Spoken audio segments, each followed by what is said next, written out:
Joseph revoit ses frères. Il y avait une grande famine dans le pays. Plus rien à manger. Alors Jacob, le papa de Joseph, dit à ses fils, « J'ai entendu dire qu'il y a du blé en Égypte.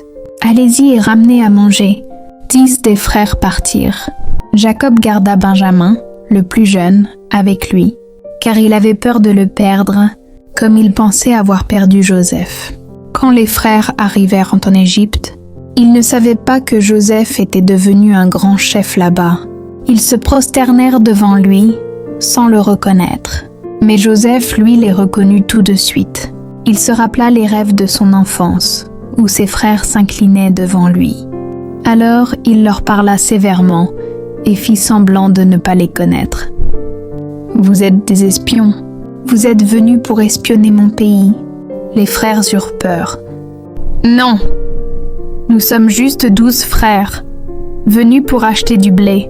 L'un n'est plus là, et le plus petit est resté avec notre père. » Joseph les mit à l'épreuve.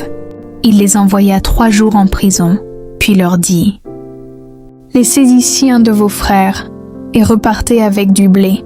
Mais si vous dites la vérité, revenez avec votre petit frère pour me le prouver. » Les frères avaient le cœur lourd.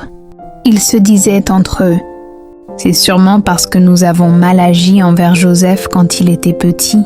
Maintenant, c'est Dieu qui nous corrige. » Ils ne savaient pas que Joseph comprenait tout ce qu'il disait. Il s'éloigna un moment pour pleurer. Ensuite, il choisit Siméon pour rester prisonnier et il laissa les autres partir. Il fit même remettre en secret leur argent dans leur sac, avec le blé. Sur la route du retour, l'un d'eux ouvrit son sac et trouva l'argent. Ils eurent très peur, pensant que Dieu voulait leur dire quelque chose. Ils rentrèrent chez Jacob et lui racontèrent tout ce qui s'était passé. Quand ils vidèrent les sacs, ils virent que l'argent était revenu à tous. Jacob pleura et dit « Joseph est perdu, maintenant c'est Siméon, et vous voulez emmener Benjamin ? Non, je ne peux pas risquer de le perdre lui aussi. Leçon pour les enfants.